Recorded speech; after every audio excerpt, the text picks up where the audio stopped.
Olá, boa tarde. Começa agora o JTV UFMA. Vamos aos destaques de hoje. Crédito do trabalhador cresce no Maranhão com adesão em ritmo acelerado. Consumo impulsivo pesa no bolso e pode impactar saúde emocional. Jovens maranhenses se preparam para a maior competição de robótica do mundo. UFMA prepara a acolhida dos calouros com oficinas, cultura e integração. E no Sala de Entrevista de hoje você confere uma conversa com a escritora Valdira Barros sobre o lançamento do catálogo Resistência Ancestral, um registro da cultura afro-brasileira em movimento. É agora no JTV UFMA.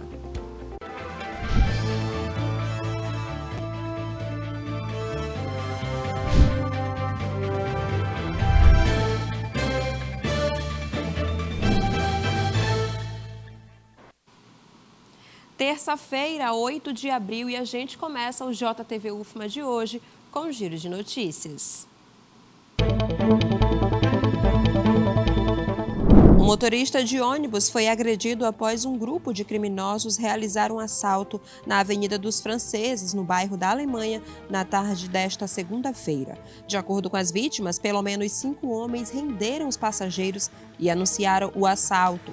A Polícia Militar informou que está realizando buscas na região para identificar os suspeitos. Uma caminhonete capotou em um acidente envolvendo 3 veículos na Avenida dos Holandeses nesta segunda-feira. O incidente gerou lentidão no trânsito, causando congestionamento. As equipes de resgate e autoridades locais foram acionadas para prestar assistência e controlar o tráfego. Uma loja especializada em equipamentos de airsoft teve um prejuízo de R$ 4.000 após ser invadida ontem no bairro João de Deus. Segundo o proprietário, o suspeito agiu sozinho e levou diversos produtos. Nas imagens das câmeras de segurança, ele utilizou uma ferramenta para quebrar os cadeados e ter acesso ao interior do estabelecimento. A polícia investiga o caso para identificar o criminoso.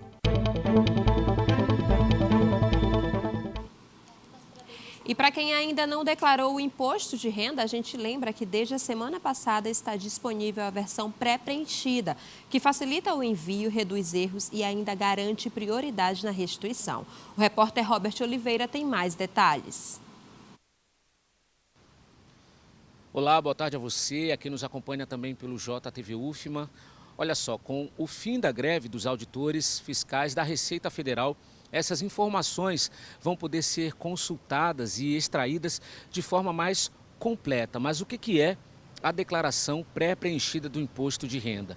Na verdade, é uma modalidade em que o contribuinte consegue extrair informações da Receita Federal por meio de um cruzamento de dados. Essas informações vêm incompletas, precisam ser completadas aí posteriormente, mas essa é uma das principais vantagens, né?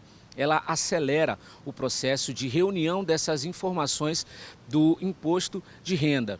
É uma ótima alternativa para pessoas que têm muitos rendimentos, né, muitos pagamentos e que não possuem o total controle dessas informações.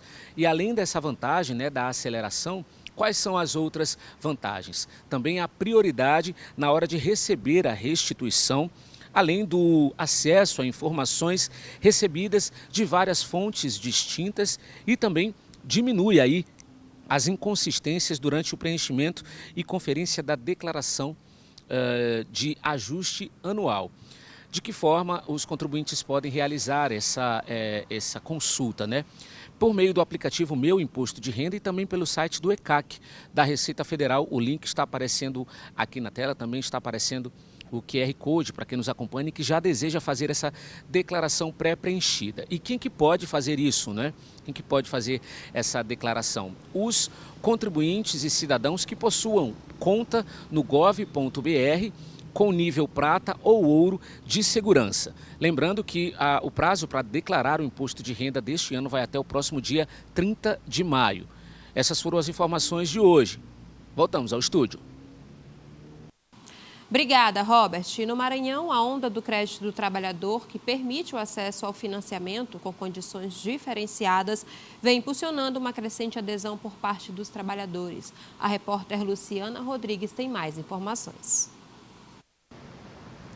Olá, boa tarde a todos que acompanham o JTV UFMA. No Maranhão já são mais de 12 mil contratos e mais de 71 milhões emprestados na modalidade crédito ao trabalhador. Nas 27 unidades da federação já são mais de 3,3 bilhões de reais nesta modalidade de empréstimos. O trabalhador tem taxas mais favoráveis do que as que são praticadas normalmente no mercado.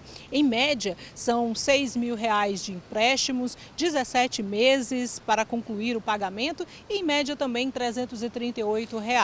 As taxas elas são menores do que o mercado, mas é preciso que o trabalhador avalie se tem realmente necessidade de pedir esse dinheiro e se vai ter realmente condições de pagar, porque a maioria das famílias no Brasil já estão endividadas e esse empréstimo pode ser uma salvação ou pode ser também mais uma ajuda para aumentar o endividamento. Eu volto com você no estúdio. Obrigada, Luciana. E por falar em endividamento, sabe aquela vontade irresistível de comprar uma blusa nova, mesmo com o armário cheio? Pois é, essa atitude tão comum pode estar custando mais do que você imagina. O consumo impulsivo afeta o bolso e mexe com as emoções, mas é possível virar esse jogo com escolhas mais conscientes. Você já comprou algo por impulso e se arrependeu depois? Se a resposta for sim, você não está sozinho. No Brasil, 4 em cada 10 consumidores admitem que já fizeram compras online sem pensar e depois lamentaram a decisão.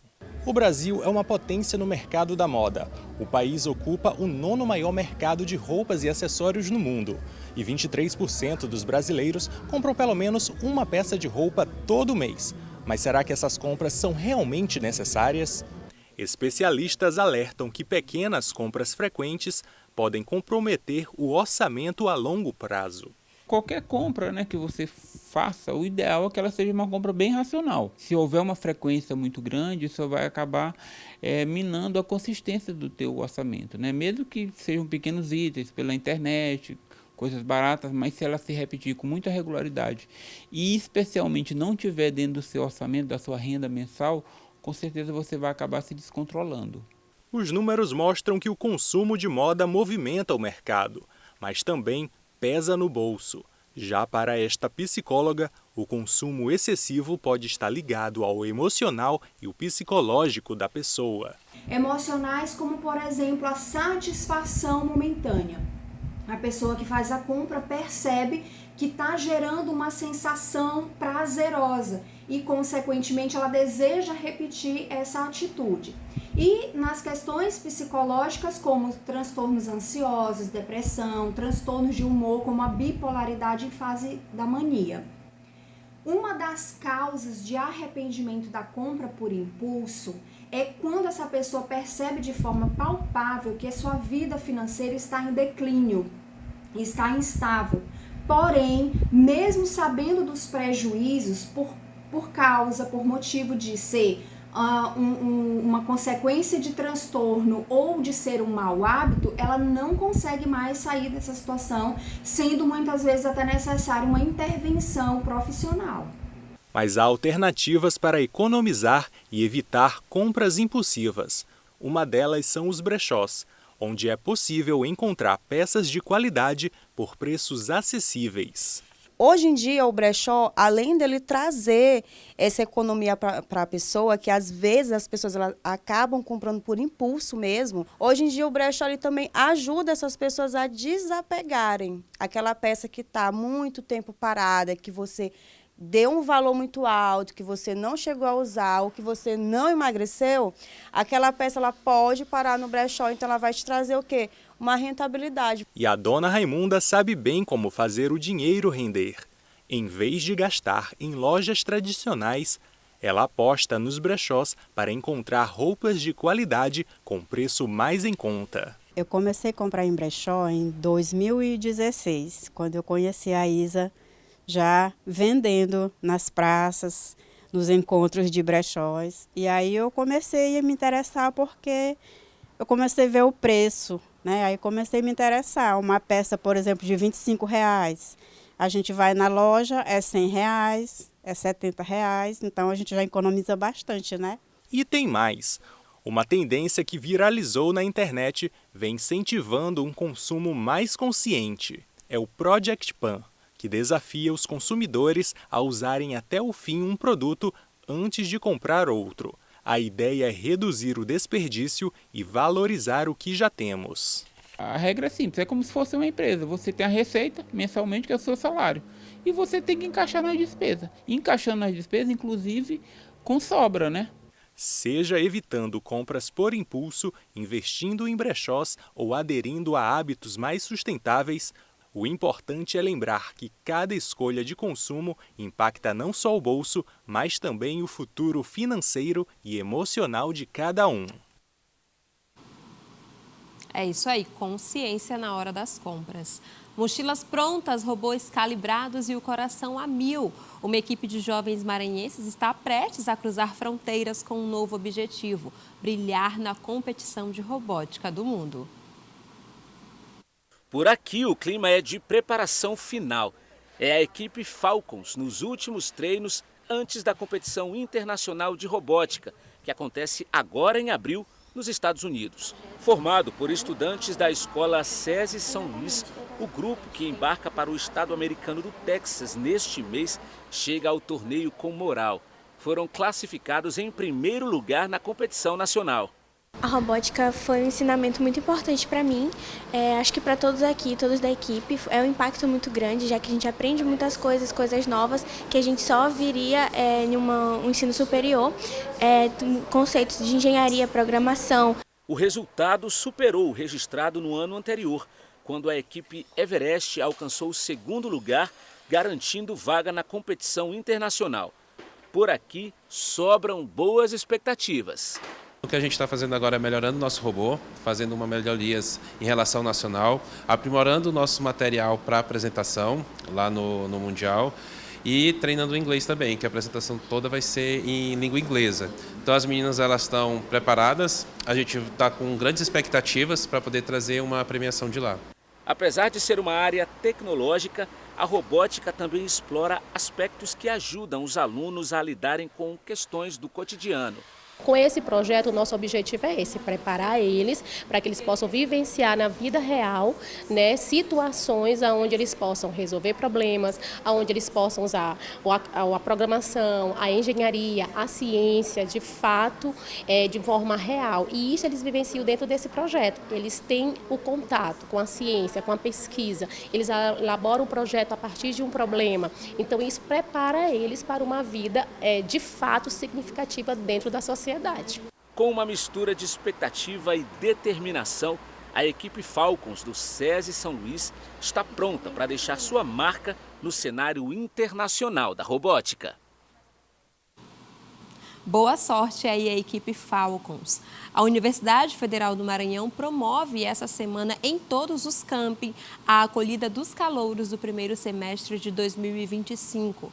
A programação de boas-vindas inclui eventos culturais, rodas de conversa, orientações, oficinas e apresentações das estruturas de auxílios estudantis. As atividades ocorrerão entre os dias 9 e 15 de abril, de acordo com cada localidade. Aqui em São Luís, por exemplo, as ações acontecerão nos dias 10 e 11. A programação completa da acolhida dos calouros você confere no portal da UFMA. A gente vai para um rápido intervalo e daqui a pouco tem o Sala de Entrevista de hoje. É um minuto só.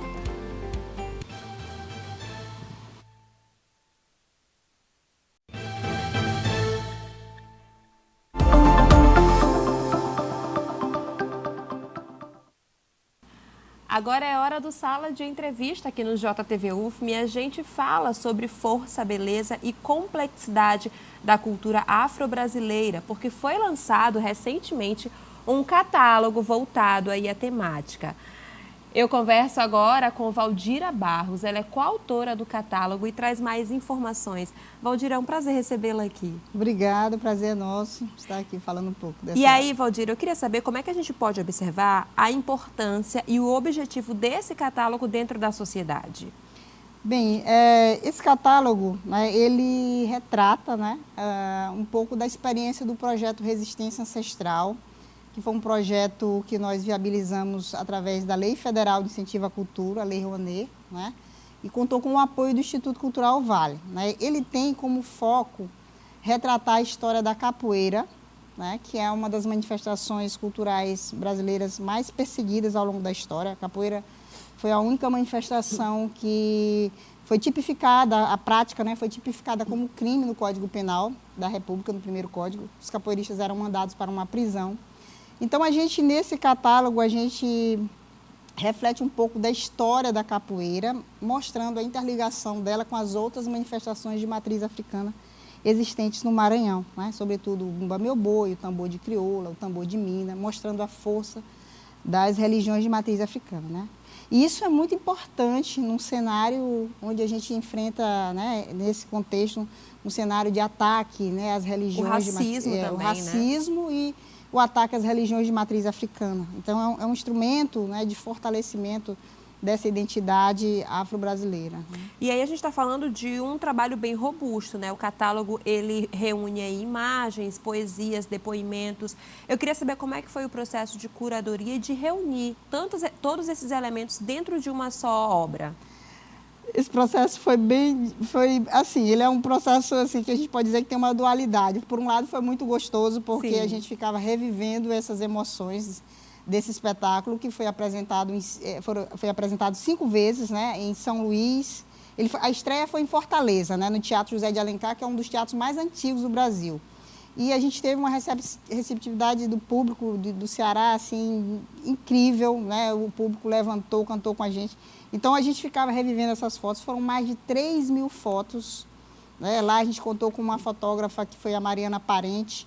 Aqui a gente contou, eu também sou fotógrafo, né? Então tem fotos minhas também, fotos de Edgar Rocha, fotos de Brownie. Então, assim, foi difícil a gente conseguir selecionar essas fotos que pudessem representar, né? Ter um cunho de representatividade também dos locais por onde o espetáculo passou, que pudessem ilustrar, né? Passar ao público um pouco da emoção que foi essa experiência, né? Essa vivência por parte dos participantes, né, que se destaca são jovens, a maioria, né, 90% do público que compõe o espetáculo, né, que participou do projeto, jovens quilombolas, né, de 5 comunidades maranhenses, onde o Mandingueiros do Amanhã vem atuando, né, Santa Joana, Santa Maria dos Pretos, Santa Luzia, Santa Rosa, né, tem alguns jovens de Santa Rosa também, Vila Fé em Deus.